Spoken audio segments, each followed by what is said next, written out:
Salve, salve família! Como é que vocês estão? Que honra ter vocês aqui conosco. Para mim é uma alegria. Agora em novos horários, às 15 horas, né?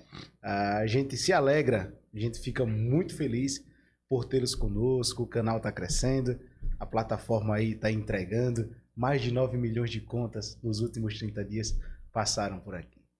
E isso muito nos alegra, né? Parece que o primeiro episódio foi ontem.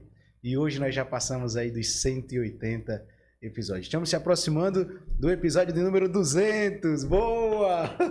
Agora, às segundas-feiras, nós temos um quadro aqui com vocês, às 18 horas. Saúde física e financeira, com o Dr. André Valente, médico cirurgião. E intercalado, né, quinzenalmente, também um quadro Fazendo Negócio Direito, com o Dr. Vitor, né, CBC Advocacia. E às sextas-feiras, o mais novo quadro, agora, Network Marketing, a força da nova economia, com Adriano Aristides, ele que é empresário, escritor, palestrante. Então, às sextas-feiras, às 18 horas. Então, segunda e sexta-feira temos quadros às 18 horas. E os nossos episódios, como de costume, terça, quarta e quinta, às 15 horas, nós estamos por aqui. O slogan foram vocês que escolheram, né? O podcast das autoridades. Então, se é autoridade, esquece. Está no DDI Podcast. Cada convidado que vem aqui traz a sua história de vida, conta um pouco das suas vivências, sua realidade e como se tornaram homens ou mulheres de sucesso. E hoje nós estamos aqui com uma figura ilustre, marcante da nossa sociedade. Agora é meu amigo por parte de amigo, né? Vocês acompanharam o episódio com o Dr. Magela e para mim é uma honra, né, ter o Dr. Magela no meu hall de amizades, né, no meu hall de amigos. E ele falou muito sobre esse camarada. Você precisa conhecer esse camarada. Precisa conhecer esse camarada. E hoje está aqui conosco o Dr. Maurício César. Boa tarde, doutor. Boa tarde, querido Flaudísio, e boa tarde à sua audiência. É um prazer para mim poder participar do teu programa, um programa que vem desbravando a internet e esses meios de comunicações da atualidade, trazendo a informação saudável, que é o que a população precisa. A população já está ficando saturada de conteúdo de que contribua muito pouco com a sua vida, e você está conseguindo passar para o povo e para o teu público esse conteúdo de qualidade, e que tenha plena dúvida de quem, não tenho dúvida de quem dá atenção a ele, tem transformação em sua vida. Então é um prazer fazer parte desse contexto. Coisa boa, que honra. Como eu bem ressaltei, muito nos alegra, eleve muito o nível do DDI Podcast. Hoje, a gente vai falar sobre um tema em específico, né? Vamos falar sobre maçonaria. Você aí, né, que tem dúvidas sobre a maçonaria, como é que funciona, hoje a gente vai falar aqui. Mas antes de entrarmos nesse tema propriamente dito, a gente sempre faz uma pergunta a todos os convidados que aqui vêm, e ainda que saibamos quem são cada convidado, que aí senta no outro lado da bancada, eu quero ouvir do senhor, quem é o doutor Maurício César? Conta pra gente. Claudísio, o Maurício César é um jovem empresário de 45 anos de idade, filho de uma família de classe média, filho de um advogado muito conhecido na nossa cidade, o Dr. Maurício Fernandes. Sou formado, a minha vida acadêmica também vem da Faculdade de Direito, embora eu só tenha advogado por um período de 5 anos, um breve período. Não porque não me identifiquei com a profissão, porque eu sou um apaixonado pela profissão. Me realizei nesses 5 anos que eu advoguei, mas eu me deparei com uma situação desleal para a vida do profissional do direito, que é a remuneração, que é o seu sustento.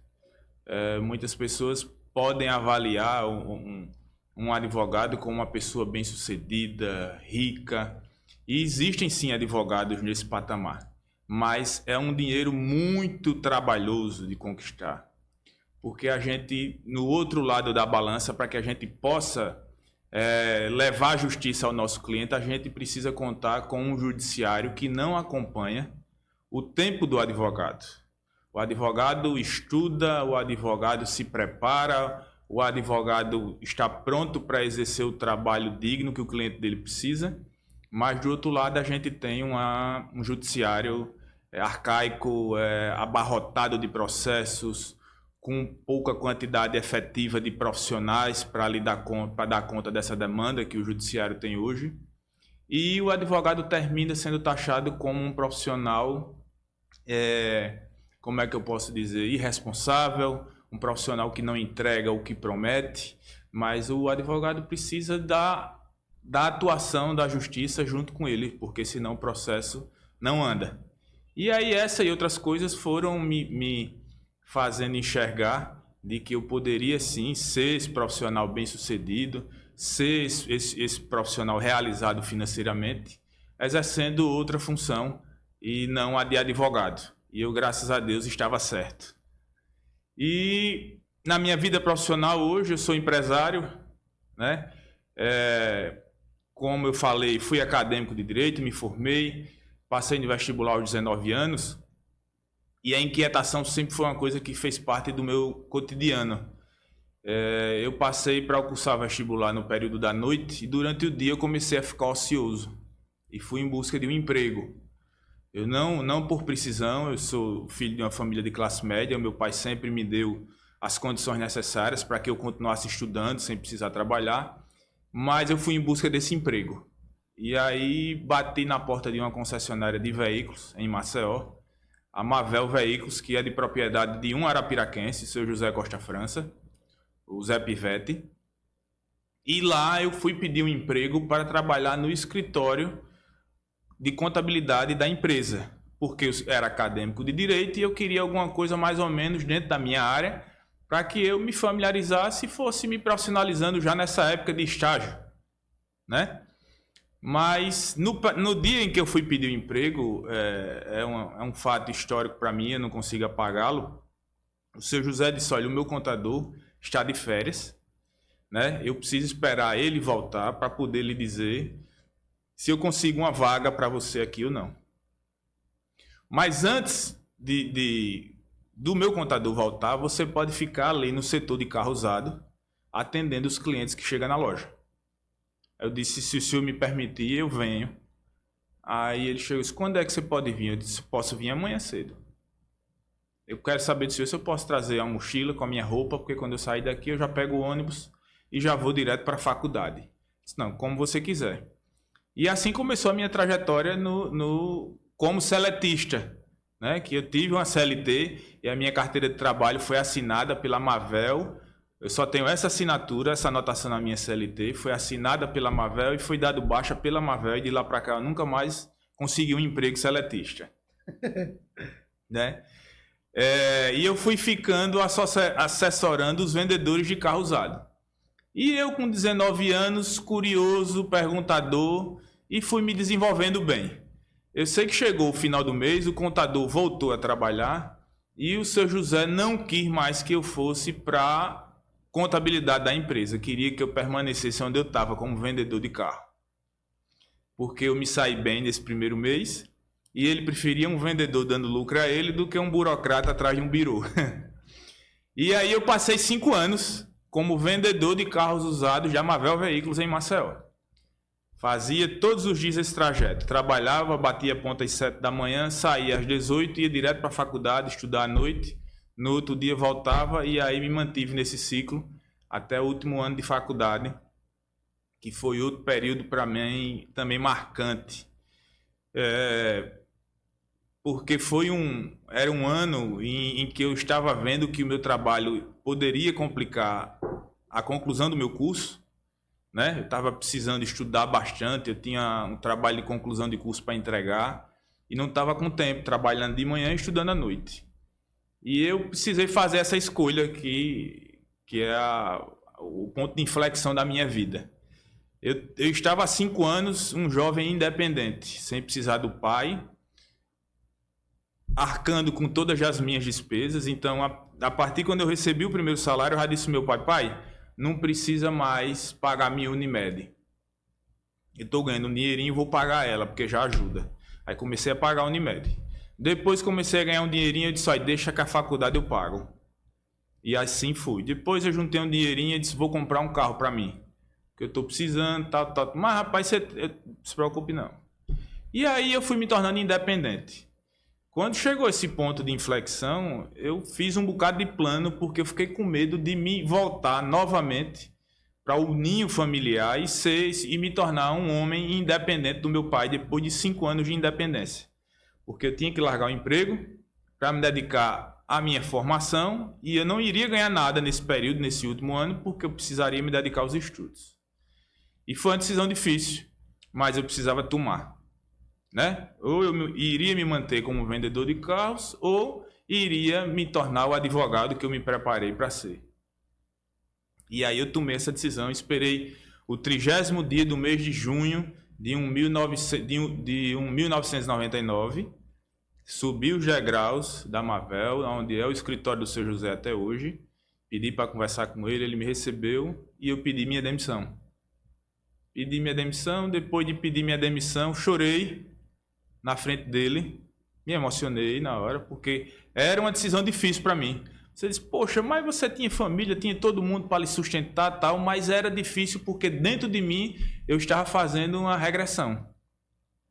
Eu saí de casa, me tornei independente e vou voltar para casa depois de 5 anos, o que é que eu vou estar sinalizando?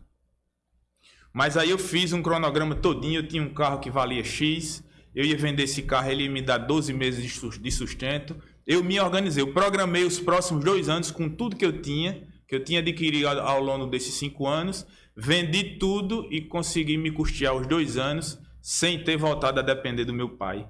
E estou até hoje. Como é que surgiu aí iniciar no empreendedorismo a sua própria empresa? Quando eu comecei a advogar. Aí, no ponto de inflexão, eu deixei de ser seletista, porque eu pedi demissão do meu emprego para terminar meu curso. Concluí o curso, voltei para Arapiraca e comecei a advogar aqui com meu pai. Advoguei durante 5 anos e a veia empreendedora, que eu já tinha aprendido lá na Mavel, como vendedor de carros, sempre ficava me dando uma puxada. Como quem diz, olha, aquela moto ali, se você comprar, você consegue ganhar alguma coisa. E aí, sempre tinha alguma coisa me levando para a área comercial. E aí eu comecei, ganhava um dinheirinho na advocacia, comprava um veículo usado. Lavava, arrumava, ajeitava, tal, vendia, ganhava um dinheirinho. Chegou um certo ponto que eu estava ganhando mais dinheiro com a minha comercialização de carros do que com a minha profissão. Aí foi outro ponto de inflexão. Por quê?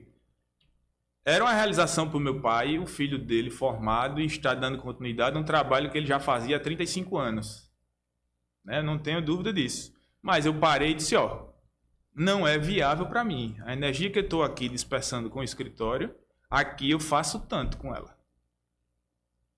E eu não posso ter paixão por isso. Eu não estou na profissão só para me realizar. Eu preciso ter um lado financeiro.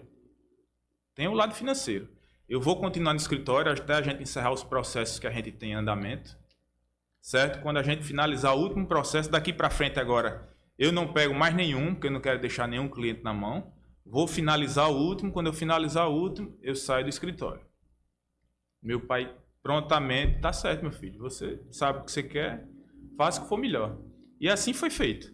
Concluímos o último julgamento, era um réu preso, a gente conseguiu a marcação do júri. Fizemos o júri desse cliente. Quando terminou, eu disse, pronto, meu pai. Agora o senhor me encontra no telefone. A hora que precisar é só ligar, que eu estou aqui para fazer qualquer diligência que você precisar, mas eu vou me dedicar agora aos negócios. E aí de lá para cá não parei.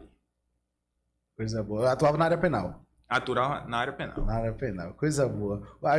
Vamos marcar um bate-papo 2 só para falar sobre empreendedorismo, sobre negócios, mas hoje a gente vai falar, como bem ressaltamos nesse episódio, sobre maçonaria. E aí eu quero ouvir do senhor, como é que o Maurício César entra na maçonaria e o que é que representa a maçonaria? Conta pra ele. E eu tenho muitas dúvidas, viu? Claudísio, como eu entro na maçonaria? Eu sou filho de maçom, neto de maçom, certo? A minha primeira e segunda geração de descendência de pai e avô eram maçons. O meu avô foi um dos fundadores da loja maçônica em Arapiraca, quando não existia. O meu avô saía daqui de Arapiraca, quando Arapiraca não tinha loja maçônica, para ir a Maceió, quando não tinha rodovia, precisava ir por Maribondo, na estrada de barro, de jipe. Então saía ele e mais 2 tio-avós meus para ir participar da reunião maçônica em Maceió, uma vez por semana, e voltava para Arapiraca. O meu pai dizia que ele saía daqui 4 da tarde para ir a Maceió, quando voltava era 3 da manhã do outro dia, por causa desse trajeto. E aí a tendência natural era que eu tivesse sido convidado para fazer parte da maçonaria pelo meu pai, por algum parente próximo, mas não foi o que o universo preparou para mim. O meu pai pouco falou de maçonaria para mim, eu sabia que ele era maçom, porque eu vi ele participando das ações da maçonaria, mas ele nunca chegou para me convidar ou falar sobre ela. E eu tenho um compadre que hoje é compadre, que é Eduardo Maia, em Maceió, eu sou padrinho da filha dele, e Eduardo me convidava. Eduardo trabalhou comigo na Mavel. E ele dizia, César, rapaz, eu queria lhe apresentar na maçonaria. Rapaz, agora eu não posso. Eu estou fazendo faculdade e à noite eu preciso priorizar a faculdade. Eu não tenho como participar, não tenho como ocupar o meu tempo noturno, porque todo dia eu tenho aula. E ele ficou todos os anos me convidando até o ponto de eu chegar e dizer, não, eu só topo o convite quando eu me formar. E aí no último ano de faculdade ele chegou em mim novamente e disse, e agora? Vamos lá? Me colocou na saia justa. Eu disse o cara que só quando eu terminasse a faculdade, e ele esperou a faculdade terminar para me fazer o convite para ir à maçonaria. E aí eu topei o convite. Fui convidado por ele e comecei a fazer parte da instituição. E lá, ao adentrar na instituição, eu comecei a frequentar a maçonaria aos 23 anos de idade. Né? Eu era o neófito, como a gente chama. Eu era o novinho, o novo da instituição. Eu cheguei em uma instituição que tinham lá os meus irmãos, uma média de 40, 50 anos de idade, e eu com 23. Então, no início, eu fiquei meio que um peixe fora d'água. Mas depois eu fui me habituando àquele ambiente. Porque era aquilo que a gente conversou antes de iniciar o seu programa. Era um ambiente que começou a me moldar pelo conteúdo das conversas que lá existiam. E aquilo começou a captar a minha atenção. Rapaz, aqui eu estou aprendendo muita coisa. Aqui. E eu ia pontuando as coisas que eu gostava de ouvir. O que eu não gostava também eu fazia ouvido de mercador, ouvia e deixava passar. E assim fui levando, né? E a maçonaria, hoje eu estou com 45 anos de idade e já faço parte dela há 22. Ininterruptos e sem faltas. Então, todas as semanas nós temos uma reunião. Então, nós temos 4 reuniões ao mês. Eu tenho 22 anos de ininterruptos de prática maçônica. Fiz parte da loja. E aí eu comecei essa lapidação da pedra bruta, que a gente chama. Que é o homem, quando adentra a maçonaria, o simbolismo dele é como se ele fosse uma pedra bruta. E lá dentro ele começa a ser talhado, polido, e no final da vida dele, quando ele atinge um certo ápice maçônico, ele se transforma em uma pedra polida, uma pedra trabalhada. É um sinal de que aquele homem evoluiu filosoficamente lá dentro. O que significa a palavra maçom? Maçom é uma palavra francesa, certo? Que em sua tradução real significa pedreiro, obreiro, operante, um homem laboral, um homem trabalhador. Existe alguma... E aqui, para você que está nos assistindo, existe algumas falas, né? E aí existe muito mito, muito folclore. E eu queria que o senhor externasse para a gente o que é verdade e o que não é sobre a maçonaria. Por exemplo, alguns falam que quem é maçom só usa preto. E aí eu quero ouvir do senhor, se usa só um tipo de vestimenta, ou em que momento que utiliza, o porquê utiliza, e se só usa preto. Se usa, pronto, nós estamos, eu tô de preto, né? Eu tô de preto.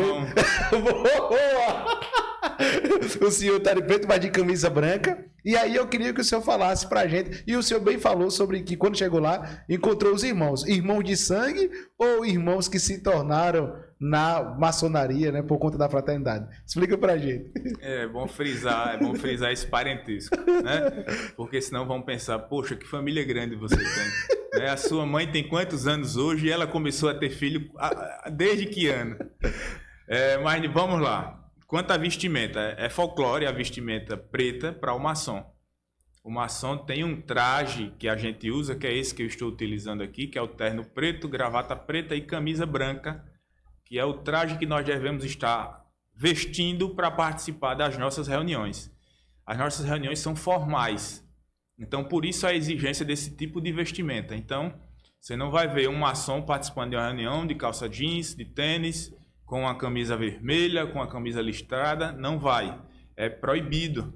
Então, nós precisamos nos vestir assim para poder fazer parte de uma reunião maçônica. Então, o primeiro mito, roupa preta para maçom, folclore. Quanto a essa tratativa que os maçons têm entre si de se chamarem de irmãos, certo? É uma tratativa respeitosa que nós temos e nós acolhemos o homem a partir do momento em que ele faz parte da instituição. Então, o homem que adentra a maçonaria, ele começa a ser chamado um pelo outro de irmão.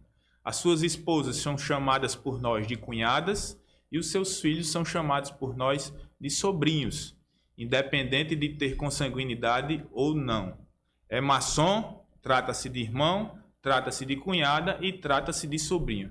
Desde do primeiro dia em que você faz parte da maçonaria. Quem é que pode fazer parte da maçonaria e quem é que pode se tornar um maçom? Qualquer pessoa pode? Qualquer homem pode se tornar maçom, certo? Desde que ele acredite em um ente supremo. Ele precisa acreditar que sobre nós existe alguém lá em cima que é responsável pela criação do universo. Então, o ateu, em hipótese alguma, pode fazer parte da maçonaria. Essa é a única objeção que a maçonaria tem perante aos homens. O ateu não pode fazer parte da maçonaria. Então, no caso, vamos lá, algumas pessoas, né, até falam que o maçom não acredita em Deus. Então, isso aí não existe. Não, esse é o folclore mais aberrante que poderia ser criado. Então, tem que acreditar em Deus para fazer parte da maçonaria. Claro. Aí surge outra dúvida. Tem que acreditar em Deus. Então, há a possibilidade de algum líder religioso, por exemplo, padre ou pastor, ser maçom? Sim, existem vários. Existem vários pastores evangélicos, protestantes, batistas. Existem padres, existiram papas, bispos. Então, vamos lá, explica pra gente. Eu sei que você tá gostando. O que é, no caso, não é um culto. Não. Não é um culto. Então, a maçonaria não é uma religião. Não é uma religião. Então, se não é uma religião, a gente não tem o que cultuar. Nós não temos as imagens sacras como a religião católica tem. Que elas são imagens que foram feitas para que fossem veneradas. Né? Nós não temos isso. Então, vamos lá. Se porventura, em que momento uma reunião ela pode ser encerrada após ela ser iniciada? Algumas pessoas falam, e eu até externei para o senhor essa indagação, e eu queria que o senhor falasse aqui. Algumas pessoas dizem, olha, se numa reunião de maçons for falar do nome de Jesus Cristo, a reunião ela é encerrada. Até onde isso é verdade e até onde isso é mentira. Ela em sua totalidade é mentira. Porque uma reunião maçônica ela só tem o seu início depois de aberto o livro da lei, que é a Bíblia.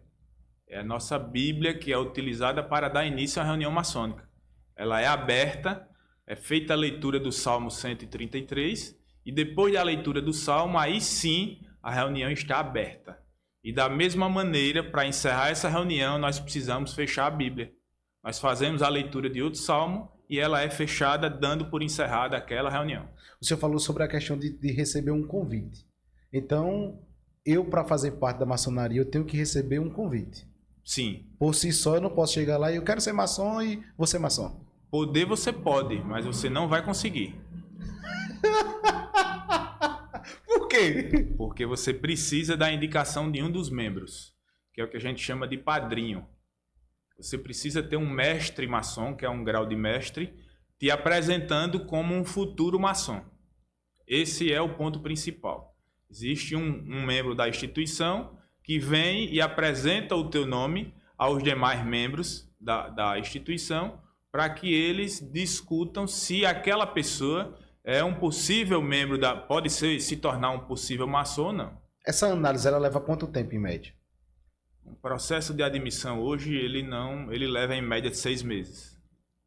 A maçonaria de Arapiraca, loja maçônica, é a mesma loja, com as mesmas liturgias, com a mesma ideologia de uma loja dos Estados Unidos e qualquer outro local, ou não? Sim. Nós somos regidos pelo rito escocês antigo e aceito. É um rito de funcionamento criado na Escócia e ele foi adotado pela maçonaria do Grande Oriente do Brasil e é utilizado no mundo todo. Então, a maneira como uma loja se reúne em Washington é a maneira que uma loja se reúne em Arapiraca.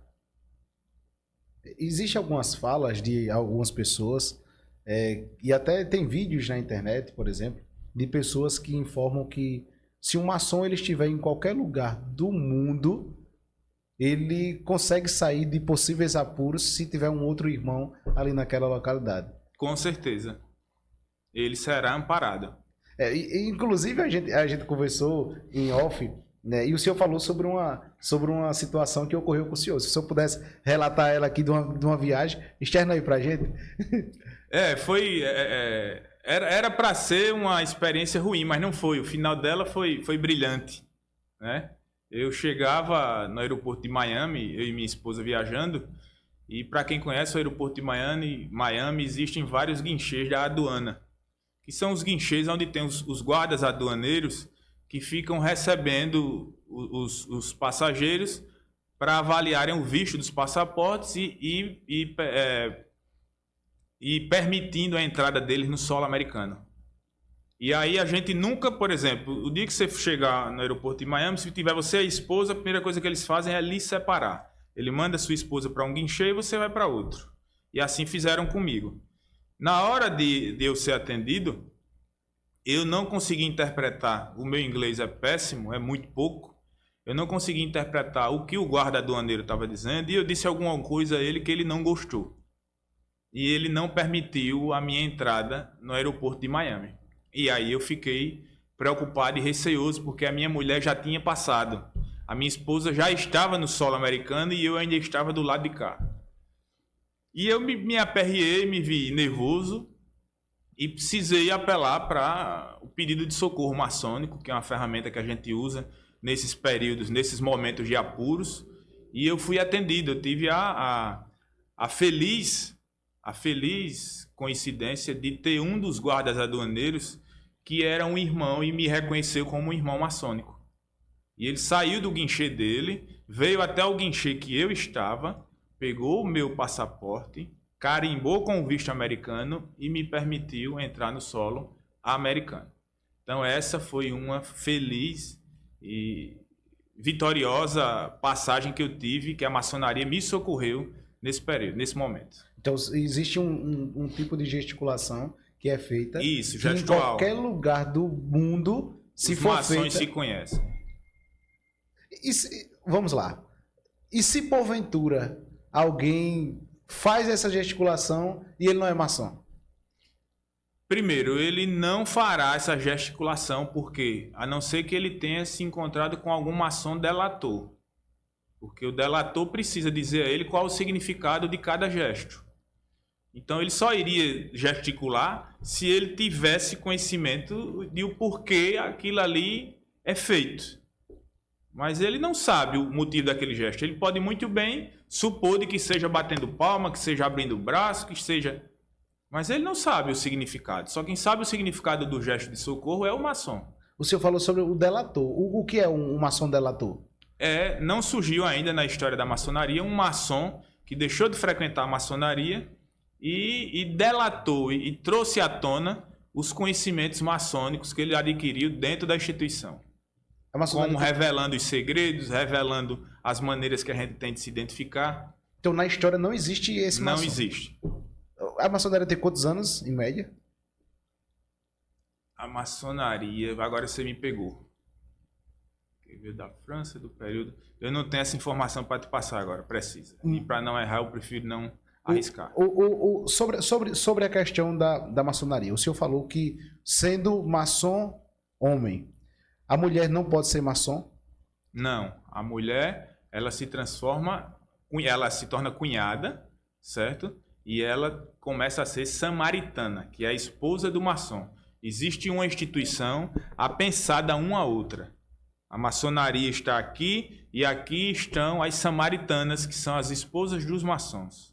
E lá elas exercem o mesmo tipo de trabalho que a gente faz.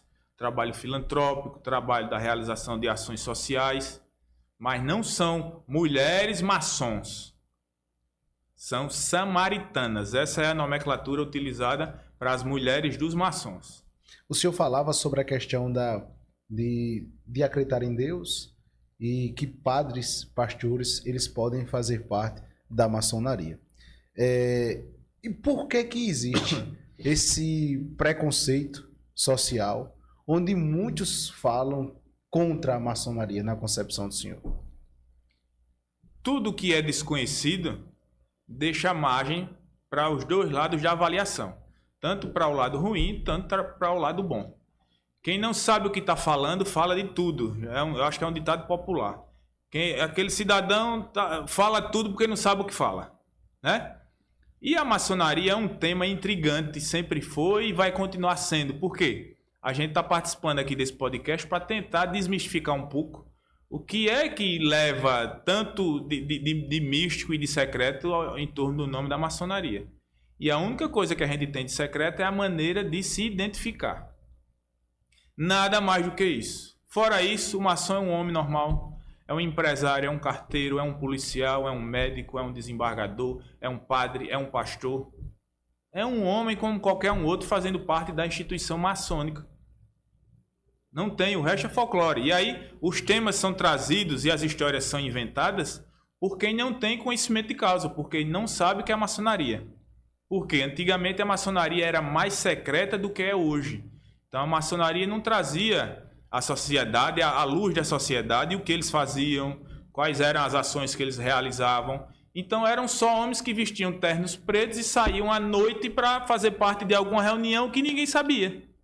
A sociedade não sabia, a esposa não tinha conhecimento e perguntava, você vai para onde? Ao marido. O marido dizia, vou para a maçonaria. A mulher já ficava em casa preocupada. Meu Deus, para onde é que meu marido está indo? Porque ele não diz nada em casa. O que é que eles fazem na maçonaria? Aí tem a história, o maçom corre bicho. Boa, boa. Né? O maçom, se passar de madrugada, pegar uma criança na rua, vai carregar aquela criança.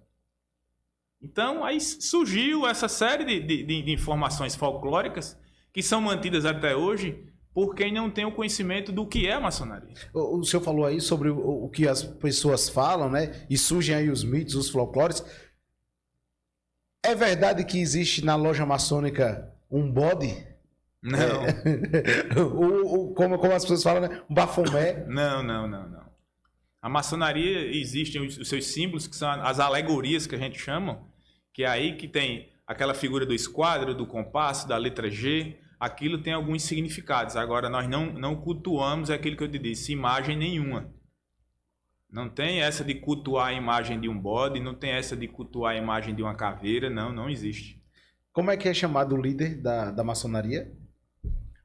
A maçonaria, ela acompanha em sua totalidade o mundo democrático, uma democracia, certo?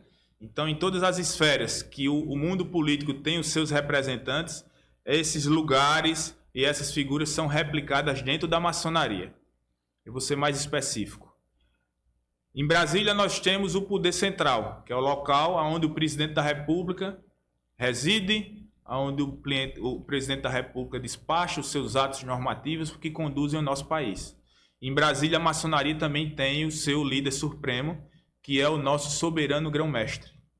Ele reside em Brasília e é a figura máxima no Brasil em maçonaria, certo? Ele exerce um mandato, como os políticos também, embora não é um mandato remunerado, não é uma carreira como é a política hoje, mas nós temos lá o presidente, que é o soberano grão-mestre. A nível de estado, nós temos o grão-mestre estadual, nós temos uma figura de um membro que é similar ao do governador do estado. E nas cidades, em cada cidade que tem uma loja maçônica, nós temos a figura do venerável mestre. E o venerável mestre é uma similaridade como se fosse o prefeito da cidade. Então, daquela loja maçônica naquela cidade, o venerável mestre é o homem responsável pelas atividades daquele núcleo. O que é necessário para se tornar um venerável? O venerável, o ponto principal, você precisa ser mestre maçom, que é um grau dentro da instituição. Sem ser mestre, você não tem como ser venerável. E essa conquista é uma conquista evolutiva. A gente vai voltar um pouquinho a minha fala e pegar aquela analogia que eu fiz da pedra bruta e polida. Então, é como se a pedra tivesse entrado bruta e ela, quando estivesse polida, aquele ser foi notado como um irmão de um notável saber maçônico e de uma postura que possa ajudar a instituição. Ele é escolhido pelos seus pares para ser o venerável por um mandato de 2 anos. Um período de 2 anos. De 2 anos. Podendo ser renovado? Poderia, antigamente poderia, mas aqui na nossa loja a gente proibiu isso porque a gente enxergava como uma prática danosa para a instituição essas perpetuações frente à instituição. Mas no caso, só em Arapiraca? Só em Arapiraca. Só em Arapiraca. A idade mínima para se tornar um venerável, existe ou não? Não, porque a idade mínima para se tornar um venerável é o grau maçônico de mestre. Então, mas aí para que fique mais claro, do dia que você inicia até você se tornar um mestre, geralmente vai dar em torno, dependendo da sua dedicação dentro da instituição, uns 3 anos e meio. Então, por exemplo, eu iniciei agora e me dediquei assiduamente à instituição. Daqui a 3 anos e meio eu estou pronto para ser escolhido se a instituição me escolher.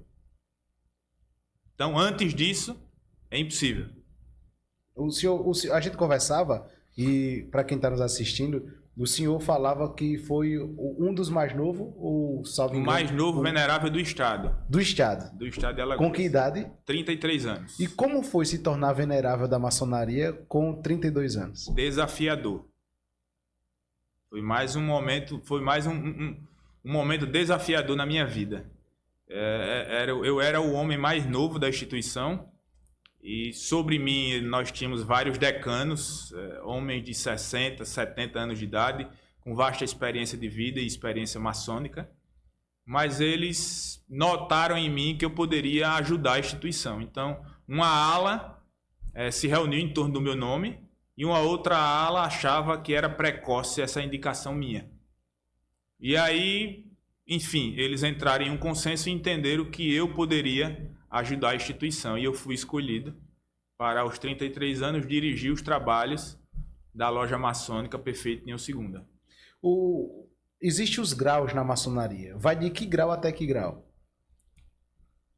Os graus que a gente fala de loja, certo? Que são os graus da instituição, são 3. Você inicia como aprendiz maçom, depois você galga ao próximo grau, você se torna companheiro maçom, depois você se torna mestre maçom. Então nós temos esses 3 graus dentro de loja. Depois de mestre maçom, você dentro de loja só tem um grau superior a esse, que é o de mestre instalado, certo? Que é o significado dessa medalha que eu tenho ela aqui, que a gente recebe ela quando é instalado mestre maçom. E com essa instalação, com essa medalha de mestre maçom, é que eu estou credenciado para ser venerável em qualquer loja do mundo. Certo? Então, em qualquer loja do mundo que o senhor chegar... Eu sou mestre instalado. E pode ser um possível venerável naquela... De qualquer loja, não só da minha. E aí a gente falava sobre a questão dos graus. O senhor falou sobre os... Aí os graus em loja são esses que eu acabei de falar. Certo? Nós temos o aprendiz, o companheiro e o mestre instalado. Essas 4 figuras hierárquicas existem dentro de uma lógica maçônica. Mas nós temos as lojas litúrgicas, que são lojas que se reúnem para discutir a filosofia maçônica e para estudá-la. Aí são os graus filosóficos, que aí ele vai desde o grau 4 até o grau 33. O grau máximo filosófico dentro da maçonaria mundial é o grau 33. Quem é detentor do grau 33 lá em Washington, nos Estados Unidos, é detentor também aqui no Brasil do grau 33 e recebe a comenda Dom Pedro I. Vamos lá. Para ser venerável, tem que ter o grau 33 ou não necessariamente precisa desse grau? Não necessariamente. são graus distintos, dissociados. Para ser venerável, eu preciso ser mestre instalado. É o grau máximo dentro de uma loja. Certo? E os graus filosóficos, eu posso galgá-los até o 33 sem nunca ter sido venerável. É como se eu estivesse cursando uma pós-graduação a nível de estudos maçônicos. Mas para o funcionamento e para a direção de uma loja, o grau máximo é o grau de mestre instalado. Se porventura adentrar alguém na maçonaria e este homem ele galga estudar os graus filosóficos e ele quer estudar, vamos fazer aí uma analogia, dentro de um ano os 33 graus, ele consegue? Não consegue, é impossível. nem em tempos de inteligência artificial isso hoje a gente conseguiria. É muito conhecimento. Então, em média, ao ver do senhor, levar-se quanto tempo, em média, para alguém iniciar do grau 4 para o 33? Uns 9 anos. 9 anos. Hoje, qual é o grau do senhor? 14. Grau 14. Então, outra dúvida, existe a possibilidade de algum maçom ser maçom e não querer se identificar para a sociedade que é maçom, ou isso não ocorre? Existe. Existe porque aí é um comportamento humano. Comportamento humano, o humano é pecador, o humano é falho. E aí nem todo irmão nosso tem segurança para se portar e divulgar que faz parte da instituição. A cabeça dele também pode ser voltada a esses folclores antigos e ele tenha medo de dizer aonde ele anda que ele faz parte da maçonaria. Por insegurança pessoal dele. Mas na concepção do senhor, enquanto que outrora já esteve como venerável e é tão respeitado dentro da maçonaria, isso não prejudica a instituição? Não, não prejudica. Não prejudica, porque é como se você pegasse, por exemplo, dentro da tua agremiação religiosa que você faz parte, sempre tem o fiel que reza, que prega, que anda com a Bíblia embaixo do braço, não tem? Tem. Ele não tem mais ou menos fé do que você ou do irmão que só vai ao culto uma vez por semana.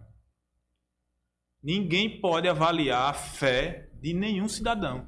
Não é porque eu estou figurado como um evangélico com a Bíblia embaixo do braço que eu sou um ser puro. E a humanidade vem provando isso todos os dias, porque nós somos passíveis de erro e a gente vê que muita gente hoje se aproveita dessas personalidades para fazer até coisas ruins, né? O senhor está trajado de uma gravata e ela tem um compasso. O senhor poderia explicar para a gente o que significa o símbolo da maçonaria? Então aqui nós temos um compasso, um esquadro e a letra G no meio. Certo? A letra G ela representa a palavra gnose, significa soberana, supremo, que é a analogia aqui do nosso Deus supremo. Certo? Então aqui é a figura do Deus aqui que está figurada nessa letra G. O compasso significa retidão. Compasso significa maleabilidade. E o esquadro significa plenitude. Vamos lá. O G, ele também representa o Gadu ou não? O Gadu é uma abreviação da frase grande arquiteto do universo. G de grande, o A do arquiteto, D do e U do universo, Gadu. Então, no caso, o senhor falou a outra hora que não existe uma imagem a ser idolatrada, a ser adorada. Então, o Gadu não é uma imagem que fica na maçonaria. Não. Não existe a imagem do Gadu. Boa. Gadu, para o Mauri César, é o meu Deus, Pai do meu Senhor Jesus Cristo. Para você, é o Deus em que você acredita, em que você venera. Para um frequentador da Igreja dos Mormons, Gadu é o Ser Supremo que a Igreja dos Mormons cultua, e assim sucessivamente. É o Deus que os budistas cultuam, e assim... O senhor falou sobre a questão da... E aqui o intuito também desse podcast, pessoal, é para desmistificar muito folclore, muita mitologia que existe em torno da loja maçônica, da instituição maçonaria. E as pessoas não têm ciência das obras solidárias que são feitas pela maçonaria. E eu queria que o senhor falasse para a gente, né, se o senhor assim puder, que existe uma obra social que ela é feita. E ela não é divulgada, e por isso que eu disse se o senhor puder falar, porque ela não é divulgada, porque bem o senhor ressaltou que dá-se com a direita para que a esquerda não veja. E a gente vive numa sociedade onde as pessoas fazem, mas elas fazem apenas para aparecer. Mas aí, a título de informação para a sociedade, eu queria que o senhor falasse para a gente que a maçonaria ela também atua nas obras sociais. A maçonaria é uma instituição filantrópica, como qualquer uma outra, como Rotary Club, como Lions. A nível de Brasil, a obra social maior que a maçonaria tem é o Hospital de Olhos de Campinas. Nós temos um hospital com a especialidade de transplante de córneas no Brasil todo. Então, quem precisar no Brasil, sendo maçom ou não, alguém precisou um dia de uma doação de córnea que veio do hospital maçônico. Nós temos também outro exemplo que é gigantesco, que presta um serviço magnífico à sociedade, que é a Casa do Maçom, lá em Barretos. A maçonaria tem uma casa em Barretos, que ela funciona como um hotel gigante e acolhe maçons. O maçom tem prioridade, mas não só maçons se hospedam lá. Existem outras pessoas carentes que vêm de qualquer outro lugar do Brasil para fazer o tratamento de combate ao câncer e não podem custear uma hospedagem em Barretos e conseguem ficar hospedadas lá na casa maçônica, na casa de acolhimento maçônico. Então são essas as duas obras sociais a nível nacional que têm um grande destaque. Em Arapiraca, a nossa loja, a loja maçônica Perfeita União Segunda, nós temos uma escola, que é a Escola Maçônica Perfeita União Segunda, que fica ali próximo à ABB, vizinho ao Lá São Domingos. Então nós temos uma escola lá que hoje educa em torno de 370 crianças do ensino fundamental. Então nós temos essa escola que foi construída por nós e ela funciona em parceria com o município. O município fornece os professores da grade do ensino municipal e eles vão lecionar, vão atender as crianças que estudam lá na escola maçônica. Inclusive é a escola do município de Arapiraca com o maior nível de IDEB do município. O maior IDEB do município é da Escola Maçônica Perfeita União Segunda. Certo? Nós temos também o programa Moradia Digna, que é um feito também magnífico, que traz dignidade para as famílias. É um programa que a maçonaria seleciona 2 vezes ao ano, uma em cada semestre, uma família pobre em que habita uma residência imposta, que não seria possível ser habitada por ninguém. Nós vamos lá, fazemos a investigação social que a gente faz e com a permissão da família, a gente vai demolir a casa que está lá deteriorada e constrói uma casa nova e entrega gratuitamente para essas famílias. Isso desde 2020 vem sendo feito aqui em Arapiraca, o programa Moradia Digna. E as ações sociais que fazem parte do calendário nosso, nós temos durante o ano 3 datas importantes que a gente seleciona para fazer entregas de cesta básica, atendimentos médicos, atendimentos optometristas são feitos lá na nossa loja. A gente ouve muito dizer que não existe maçom pobre, só existe maçom rico. E na concepção do senhor, por que se fala que todo maçom é rico? Primeiro, eu acredito muito nesse ditado, porque a pobreza, para mim, ela não deriva da falta ou da demasia do dinheiro. Pobreza, para mim, não é ter ou não ter dinheiro. Então, pobreza é um estado de espírito. E talvez por isso o nome de deixa de ser pobre associado à maçonaria seja tão veiculado. Porque o homem pode até ser pobre de espírito antes de fazer parte da instituição. Mas depois que ele começa a fazer parte da instituição, que ele começa a servir o mais necessitado, que ele começa a ser voluntário dos trabalhos sociais, essa pobreza fica pelo caminho. E talvez seja por isso que ele seja lembrado como uma pessoa bem-sucedida ou falado até pelo folclore como uma pessoa rica. Os irmãos maçons se ajudam entre si. Até onde isso é verdade e até onde isso é mentira? É verdade em sua totalidade. Nós temos uma obrigação para com o irmão. Então, nenhum maçom vai saber que o outro está em necessidade e não vai acolhê-lo. Isso é impossível que isso aconteça. Então, nós temos esse comportamento cordial de sempre estar olhando um pelo outro, ou para alertá-lo por uma cilada que ele vai cair, ou para ajudá-lo e saber por que ele está passando aquela dificuldade, e estar sempre à disposição do irmão para ajudá-lo no que ele puder. Primeiro, a gente precisa poder suprir o irmão, né? Que antes de suprir o irmão, a gente precisa suprir a nossa família. Isso é a obrigação suprema que nós fazemos quando a gente diz: eu estou pronto para constituir uma família. Então, em primeiro lugar tem a minha família, depois eu posso socorrer alguém, então esse alguém vai ser um irmão meu que está em apuros. Então esse é o nosso comportamento. A maçonaria é uma instituição muito séria e é uma instituição mundial. Já existiu ou já houve em algum momento de um dos irmãos estarem sendo injustiçado, diga-se de passagem, por qualquer que seja vindo essa injustiça por parte de qualquer que seja dos poderes, e a instituição em si, ela procurar avaliar e pôr a mão sobre esse irmão e avaliando intervir nessa situação? A todo tempo. A todo tempo. Desde a época da Inconfidência Mineira, a maçonaria tentou salvar Tiradentes. E não conseguiu porque Tiradentes precisava ser morto. Então, nem a maçonaria conseguiu salvá-lo. Ele era um ser humano predeterminado à morte por ser um revolucionário e por trazer as mudanças para o mundo que ele trouxe. E era um maçom em apuros e a maçonaria não pôde salvá-lo. Porque, repito, ele iria ser morto, independente da ajuda de maçonaria ou não. Mas à medida em que a maçonaria pode interferir para beneficiar algum irmão, o irmão estando ali na razão dele, a maçonaria vai estar do lado dele. Até o desfecho desse problema. Então a fraternidade ela é real. É real.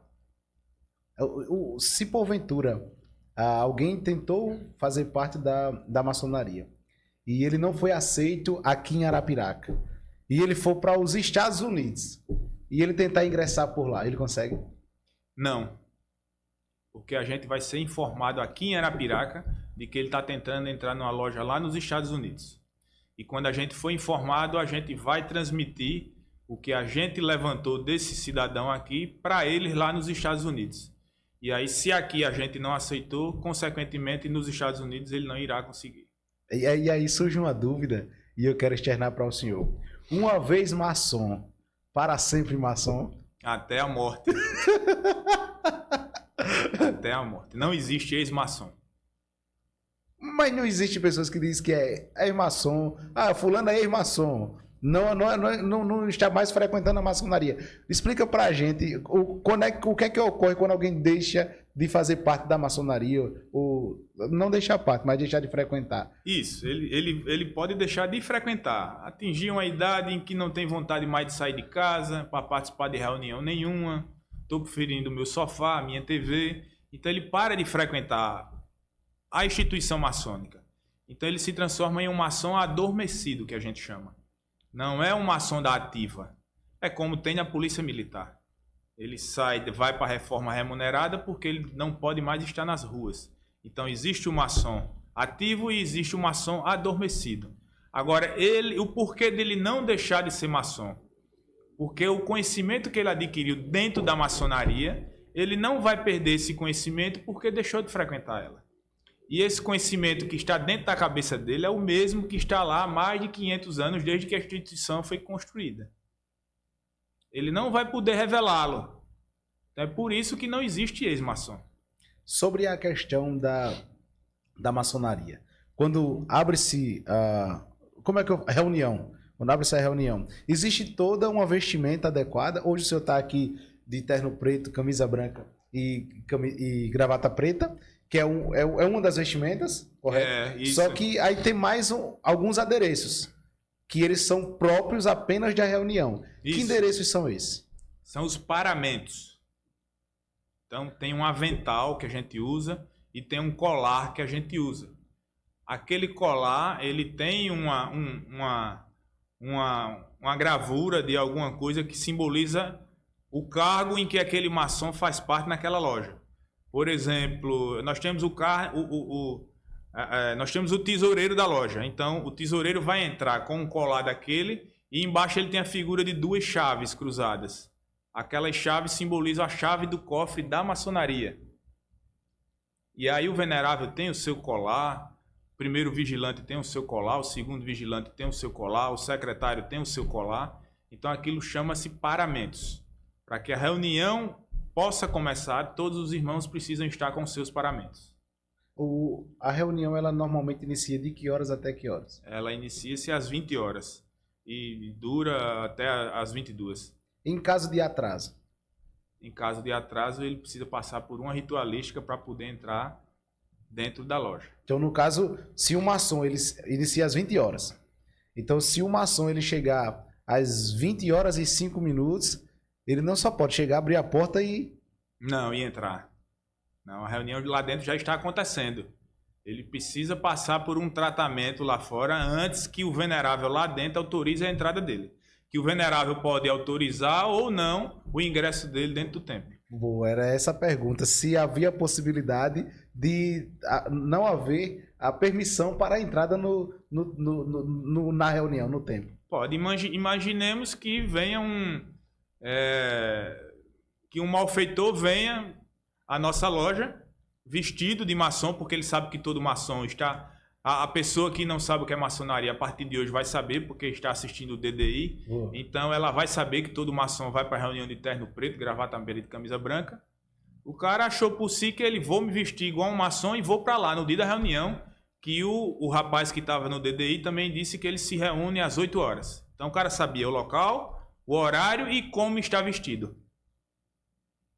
Então, ele, com a presunção deles, vou fazer parte. Chega lá...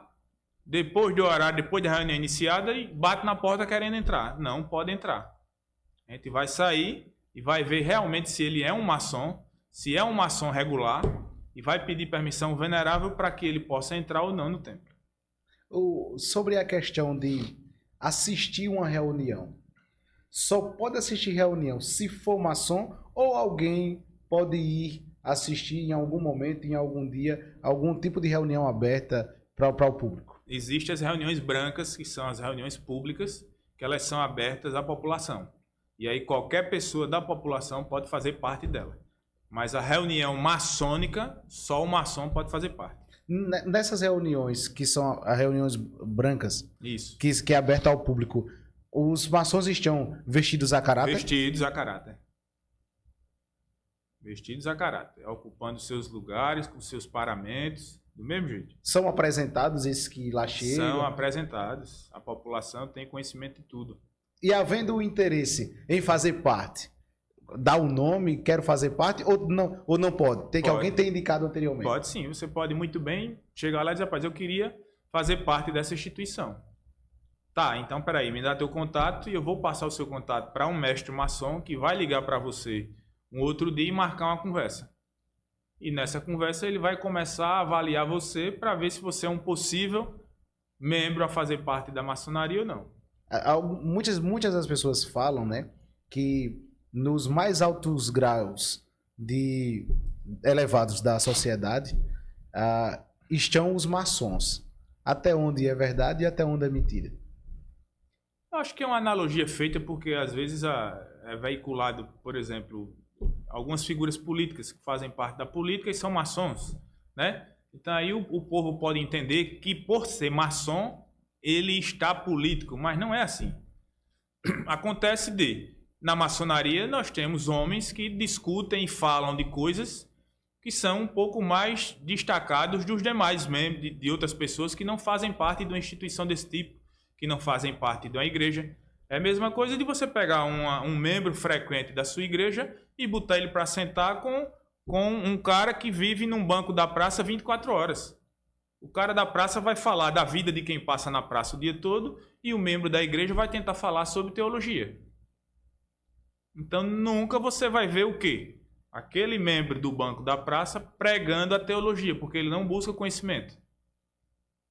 E a maçonaria, o homem que busca se lapidar, ele naturalmente, no seu habitat natural, ele termina se destacando. Porque a família nota a diferença de comportamento, o patrão nota a diferença de comportamento do funcionário.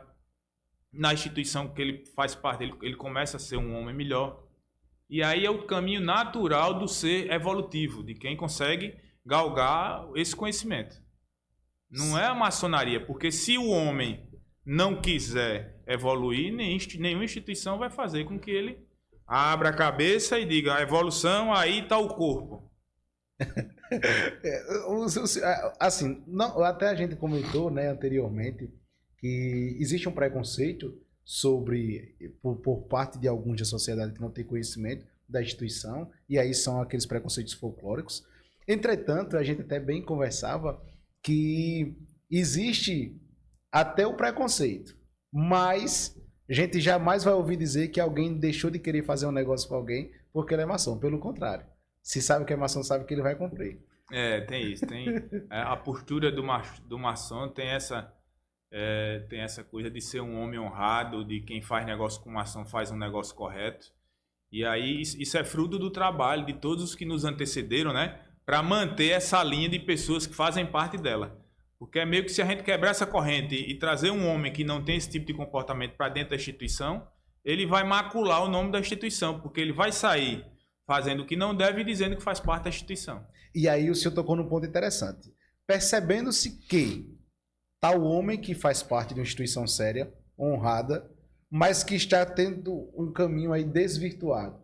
O que ser feito? O que é feito com esse homem? Ele pode ser expulso da instituição, dependendo do que ele esteja praticando. E não corre o risco aí desse homem se tornar um delator? Dificilmente. Mesmo sendo expulso. Mesmo sendo expulso. Ele entende, ele vai fazer uma autoanálise, vai ver que fez merda e saiu da instituição porque fez merda, mas a culpa não é da instituição. Ele consegue fazer essa autoavaliação. A vestimenta, a alegoria que é utilizada, os adereços, eles são utilizados apenas em reunião ou podem ser utilizados externamente na sociedade? Só existia uma maneira de utilizá-los de forma pública, porque isso ao longo do tempo foi deixando de acontecer, que era na época do desfile da independência do Brasil. Muitos aqui, seu pai ou alguém deve lembrar que antigamente, nas décadas de 80, a maçonaria tinha um pelotão em que desfilavam todos os maçons da cidade e eles iam desfilar todos paramentados. Isso acontecia, era bonito, e eu tentei reativar esse movimento aqui na época em que eu fui venerável, mas aí os irmãos, pelo desconforto do desfile às 3 da tarde, a nossa vestimenta ser... Aí eu terminei não conseguindo adesão, mas era muito bonito. Vinha o exército, vinha a polícia militar e vinha o pelotão da maçonaria. O senhor falou que recebe-se uma medalha, uma comenda, o senhor me oriente aí como é que é falada. Dom Pedro... A comenda é Dom Pedro I, para quem é detentor do grau 33. Por que Dom Pedro I? Porque Dom Pedro I foi o homem mais importante para o Brasil.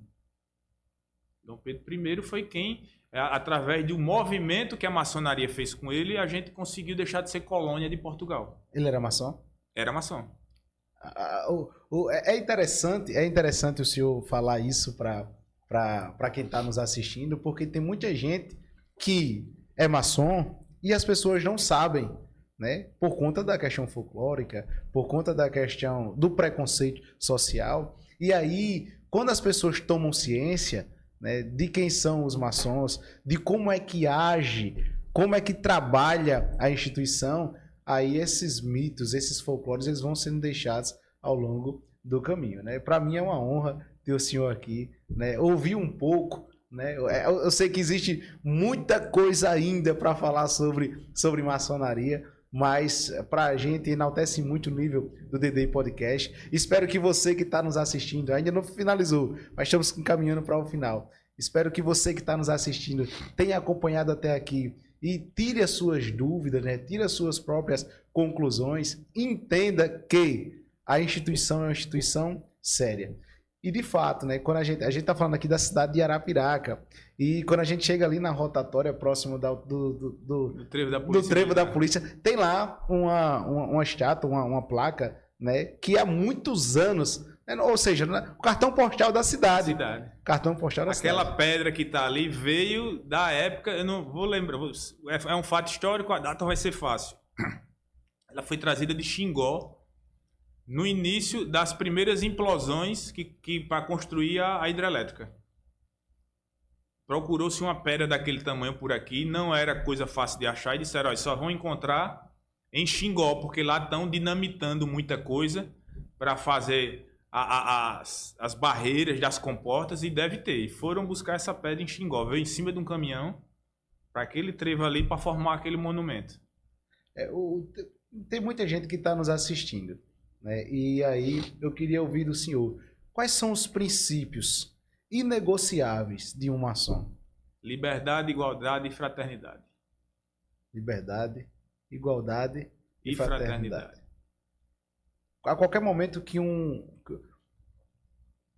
maçom... É um tripé de sustentação. Essas 3 palavras, se você for avaliar as 3 em um sentido e voltar avaliando de trás para frente, você vai ver de que uma precisa da outra para que aconteça. Em qualquer momento que um maçom precise do outro maçom, irmão, ele pode contar com ele? Pode contar com ele. Pode e deve contar. Ele não deve buscar ajuda fora da sua instituição. A ajuda que ele precisa vai estar lá dentro. E a gente conversou há uns dias atrás, e eu bem ressaltava isso, e ressalto mais uma vez para o senhor, né? O senhor respira a maçonaria, né? Senhor... A gente tem um ditado que diz que a maçonaria entrou em você. Boa! Então, o olho do senhor brilha ao falar da maçonaria. Eu quero desde já agradecer ao Dr. Geraldo Magela, né, que esteve aqui conosco, falou muito bem do senhor. Bom, para mim é uma honra. Quero agradecer também aqui ao seu Elivaldo, do restaurante Boa Viagem, né, que falou muito bem sobre a instituição. E ele também tinha dito para mim há muito tempo, se você precisa conversar com alguém da instituição para você entender, para saber como é. As pessoas precisam ter esse conhecimento, e para mim é uma honra. Eu sei que a instituição ela é muito séria, como também, e por que eu falo que eu me sinto honrado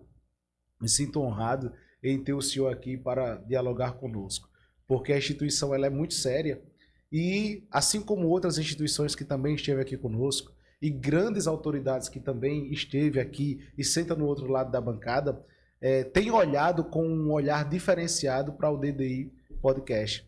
Porque ainda que as pessoas, por exemplo, sejam de uma outra instituição, mas o diálogo, ele existe. E o diálogo, ele tem que ser mantido.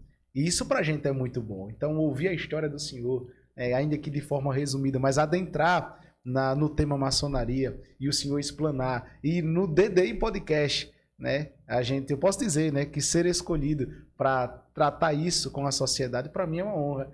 Isso mostra, né, e como eu falei aqui no início, né, o primeiro episódio parece que foi ontem, hoje já passamos de 180 episódios, isso mostra e comprova o quão sério tem sido o trabalho da equipe do DDI, e eu agradeço a quem está por trás das câmeras, ali o Luiz, agradeço o Gustavo, agradeço a senhora Érica, que tem nos ajudado. Então, é uma equipe hoje do DDI Podcast, e se hoje nós somos e estamos sendo respeitados como comunicadores, é porque tem uma equipe que está por trás, né? Aqui é só o Flaudício que está aparecendo, mas tem toda uma equipe, e eu agradeço muito a cada convidado que vem aqui, porque deposita em nós uma confiança, e não é fácil estar aqui do outro lado da bancada, né, mediante tantas autoridades que aqui vêm.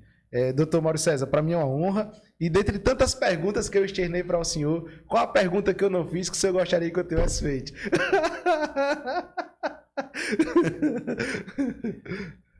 Flaudísio, a pergunta que você poderia ter me feito era se maçonaria é uma religião. Boa.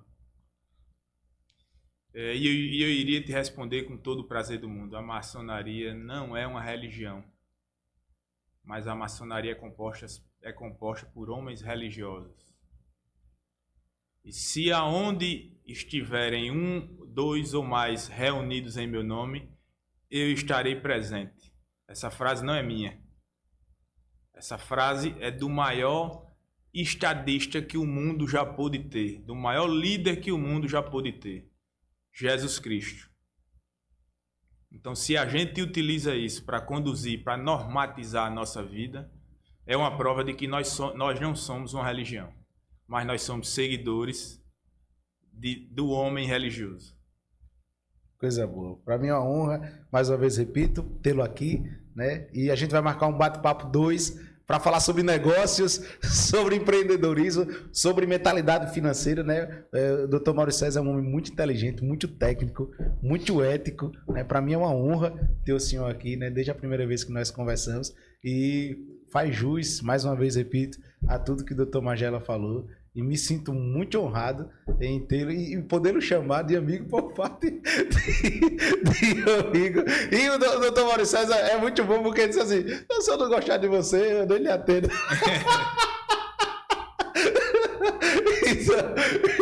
Então, para mim é uma honra tê-lo, mas eu quero que o senhor externo as considerações finais. Fique à vontade. Só dizer, eu quero agradecer pelo espaço, né? Como você falou. A bancada é tua, então você abre ela para quem você quiser e a tua audiência é quem vai poder julgar se a sua escolha foi boa ou não. Eu espero que eu possa ter sido claro para a sua audiência, espero poder ter ajudado a essa audiência a entender um pouco, foi muito pouco que a gente falou sobre maçonaria, mas entendam que a maçonaria é composta por seres, por homens de carne e osso como eu sou. E muitas pessoas que fazem parte da sua audiência podem até me conhecer e me verão nas suas telas. E dizer que a maçonaria ela precisa ser lembrada pelo povo como um assistencialista que pode ajudar quem bate a porta dela. Então, eu digo sempre aos entes federados e aos políticos que nos procuram que usem a maçonaria como elo de ligação aos que precisam. Porque às vezes o político não consegue chegar onde a gente chega. Ele não consegue identificar a falência de uma família que está num cantinho de parede ali que ninguém nota ela, mas nós enxergamos. Então, nós queremos figurar como esse ente que liga quem precisa a quem pode ajudar. Essa é a maçonaria que nós fazemos aqui em Arapiraca. Então, obrigado mais uma vez pela participação. Estou à sua disposição, à disposição da sua audiência e espero ter contribuído com um pouco do conhecimento que eu tenho. Coisa boa. Se inscreve no canal, compartilha, comenta. Tenho certeza que elevou muito o nível do DDI Podcast, né? Ter o Dr. Maurício César aqui. Eu quero passar a xícara do DDI Podcast. A melhor proteção veicular, você já sabe, para colocar a sua carreta, o seu caminhão, a sua motocicleta. Não é bicicleta, não. A sua motocicleta é Frente Veicular Brasil, em parceria com o DDI Podcast. Dr. Maurício César está aqui. O meu muito obrigado. Que Deus continue abençoando o senhor. Você se é novo no canal, se inscreva, compartilhe. Chama no Spotify, no Instagram e lá no TikTok também. Dr. Maurício César, mais uma vez, muito obrigado. Eita, muito obrigado. Que Deus continue abençoando. Amém. Gratidão, meu irmão. Tamo junto, por hoje é só. Valeu!